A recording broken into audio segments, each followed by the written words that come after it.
से ही किले के एक कक्ष में पहुंचा, उसे अचानक एक खौफनाक आवाज सुनाई दी। यहाँ क्या कर रहे हो? अर्जुन के रोंगटे खड़े हो गए, लेकिन उसने हिम्मत नहीं हारी। सामने देखा तो एक सफेद साड़ी पहने हुई महिला खड़ी थी, जिनकी आंखें लाल और चमकदार थीं। उसकी हंसी। यह कहानी एक छोटे से गांव की है, जहां लोगों की जिंदगी बहुत शांतिपूर्ण तरीके से बीत रही थी। गांव के लोग एक दूसरे से बहुत प्यार करते थे और मिलजुल कर रहते थे। लेकिन एक समय ऐसा आया जब गांव में अजीब घटनाएं घटने लगीं। लोग रात के समय डर के साए में जीने लगे थे। यह सब अचानक से हुआ और कोई नहीं जानता था कि यह सब किस वजह से हो रहा था। गांव के बीचों बीच एक पुराना किला था, जो बहुत ही सुनसान और डरावना लगता था। उस किले के बारे में गांव में कई तरह की कहानियां प्रचलित थीं। लोग कहते थे कि वहां एक खतरनाक चुड़ैल रहती है, जिसका नाम दुर्गाबाई था। लोग यह भी कहते थे कि रात के समय दुर्गाबाई किले में घूमती है और जो भी उसके रास्ते में आता है, उसे वह अपना शिकार बना लेती है। एक दिन गांव में एक नया लड़का आया, जिसका नाम था अर्जुन। अर्जुन बहुत ही निडर और साहसी था। उसने गांव वालों से दुर्गाबाई की चुड़ैल के बारे में सुना, लेकिन उसे इस पर यकीन नहीं हुआ। वह सोचने लगा, यह सब सिर्फ कहानियां हैं, किसी चीज से डरना ठीक नहीं है। अर्जुन ने ठान लिया कि वह उस किले में जाकर खुद देखेगा कि क्या सच में वहां कोई चुड़ैल रहती है या यह सब बस अफवाहें हैं। उसने अपनी योजना बनाई और रात के समय जब पूरा गांव सो रहा था, वह चुपचाप किले की ओर चल पड़ा। अर्जुन को डर नहीं था, क्योंकि वह बहुत साहसी था और उसे यह साबित करना था कि चुड़ैल जैसी कोई चीज नहीं होती। किले के पास पहुंचते ही अर्जुन को हल्की सी हवा महसूस हुई।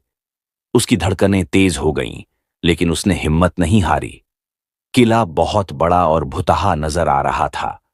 अर्जुन ने धीरे धीरे किले के अंदर कदम रखा। किले के अंदर घना अंधेरा था और चारों ओर केवल सन्नाटा था। तभी उसे कुछ हलचल सी सुनाई दी, जैसे कोई भारी कदम चल रहा हो। अर्जुन का दिल जोर जोर से धड़कने लगा, लेकिन उसने डर को अपने ऊपर हावी नहीं होने दिया। अर्जुन जैसे ही किले के एक कक्ष में पहुंचा, उसे अचानक एक खौफनाक आवाज सुनाई दी। तुम यहाँ क्या कर रहे हो? अर्जुन के रोंगटे खड़े हो गए, लेकिन उसने हिम्मत नहीं हारी। सामने देखा तो एक सफेद साड़ी पहने हुई महिला खड़ी थी, जिनकी आंखें लाल और चमकदार थीं।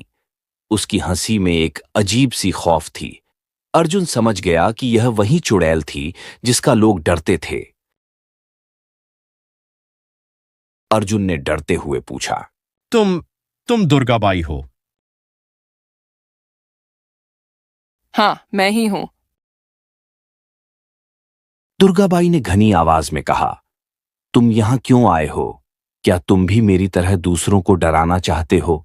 अर्जुन ने कहा, नहीं, मैं तो सिर्फ यह देखना चाहता था कि तुम सच में एक चुड़ैल हो या यह सब बस अफवाहें हैं।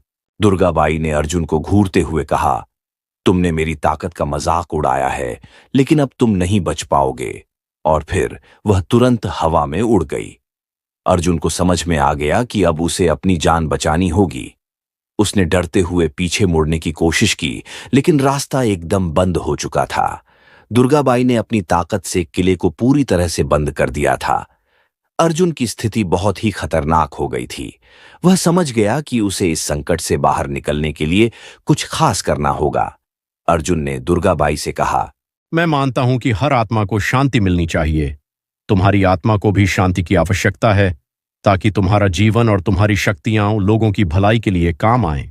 दुर्गाबाई ने अर्जुन की बातों पर ध्यान दिया। क्या तुम समझते हो कि ऐसा हो सकता है? उसने पूछा। अर्जुन ने जवाब दिया। दुर्गाबाई की आंखों में चमक आई और उसकी डरावनी हंसी धीरे धीरे शांत हो गई। उसने अर्जुन को देखा और कहा, तुम सच्चे दिल से ये बात कह रहे हो। मैं बहुत समय से दर्द और नफरत के कारण लोगों को डराती रही हूँ। शायद तुम्हारी बातों से मेरी आत्मा को शांति मिल सके। तभी किले के अंधेरे में एक हल्की सी रोशनी फैलने लगी। अर्जुन ने देखा, दुर्गाबाई की रूप रंग बदलने लगा। वह धीरे धीरे एक साधारण महिला में बदलने लगी। उसकी आंखों की लालिमा चली गई और उसकी हंसी भी शांत हो गई। वह अब पूरी तरह से बदल चुकी थी। अर्जुन ने सोचा, क्या यह सच में हो रहा है? दुर्गाबाई ने आखिरी बार अर्जुन को देखा और कहा, तुमने मुझे मेरी गलत राह दिखाई। अब मैं शांति से जीने के लिए तैयार हूं। ये कहते हुए वह धीरे धीरे किले के अंधेरे में गायब हो गई।